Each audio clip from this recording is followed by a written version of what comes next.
பக்கம் செங்கோட்டையன் பேட்டி கொடுத்துட்டு இருக்காரு, நாங்க முதலிடத்துல தான் இருக்கோன்றாரு. அவர் செங்கோட்டையன் சும்மா சொல்லுவார். அவர் எங்க ஒரு கூட்டம் ஒன்று போட்டாரு. அதுக்கப்புறம் என்னாச்சு? செங்கோட்டையன் விஜய் சந்திச்சு பேசினாராமா? அவ்வளவுதான் அந்த கட்சியில. ஏங்க, ஈரோட்டுக்கு பிறகு அந்த கட்சியினுடைய செயல்பாடே இல்லைங்க.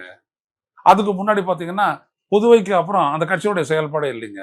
அதுக்கு முன்னாடி கரூருக்கு அப்புறம் அந்த கட்சியுடைய செயல்பாடே இல்லைங்க. என்ன கட்சி அது? ஈவெண்ட் மேனேஜ்மெண்ட் பண்ணிட்டு இருக்கிற ஒரு கட்சி அது.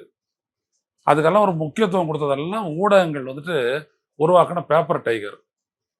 வேற எதுவுமே கிடையாது. விஜயனுடைய ரசிகர்கள் தமிழ்நாட்டு அரசியல் போக்கை நிர்ணயிக்கக்கூடிய சக்தி வாய்ந்தவர்கள் அல்ல. நான் அடிச்சு சொல்றேன், கிடையாது. ஏன்னா அவருடைய ரசிகர்கள் பாதி பேர் தான் அவருடைய ரசிகர்கள், மீதி பேர் அவரை ரசிப்பவர்கள், அவ்வளவுதான். அவரையும் ரசிப்பவர்கள்.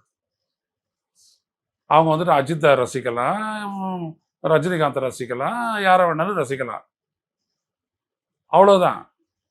ஸோ அதனால விஜய்க்கு வந்துட்டு இது தெரியாத வந்துட்டு அங்கே சுற்றில வந்துட்டு ஒரு பெரிய ஒரு கோட்டையை போடுறாங்க. விஜய் எப்படி அப்படின்னம்னா ஒரு பணக்கார வீட்டில் பிறந்த, இல்லாட்டி ஒரு ஜமீன் வீட்டில் பிறந்த உலகம் தெரியாத குழந்தை. அது அரசியலை பொறுத்த வரைக்கும் அவ்வளோதான், எதுவுமே தெரியாது. அவரும் நினைச்சிட்டு இருக்கிறாரு தான் பேசுறது அங்கே வசனம் பேசுனா எப்படி எடுப்படுது, அதே மாதிரி மேடையில் நின்று பேசுனா எடுப்படுதுன்னு. இப்போ நீங்க எங்க போய் பதுங்கிருக்கீங்க? சும்மா ஒரு அப்படி ஒரு கையை காட்டுங்க.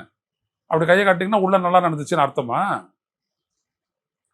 செய்யறவன் உன்னை வச்சு செய்யறவன் வெளியில வந்துட்டு சங்கதியை கசிய விடுறான்ல, அங்க என்ன நடந்துச்சுன்னு உங்களை ஏதாவது மறுத்து பேச முடிஞ்சுதா? இல்ல ஊடகங்கள் வதந்தி பரப்புறாங்க. அப்படிங்களா? அப்படிங்களா? வதந்தி தானா? சார்ஜ் ஷீட்ல சேர்த்துட்டாங்கன்னா என்ன பண்ணுவீங்க? என்ன சிபிஐ விசாரணையில நம்மளுக்கு தெரியாத கேட்டுட்டாங்க சொல்லுங்க பாப்போம். இப்படி பாலாஜி நம்ம சொல்லாததை என்ன கேட்டுட்டாங்க?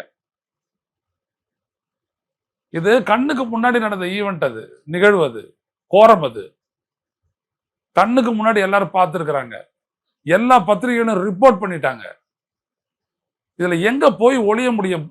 சிபிஐ சொல்ல வர எங்க போய் ஒளிய முடியும்? அவங்க சிபிஐ எக்ஸ்போஸ் ஆயிடுங்க.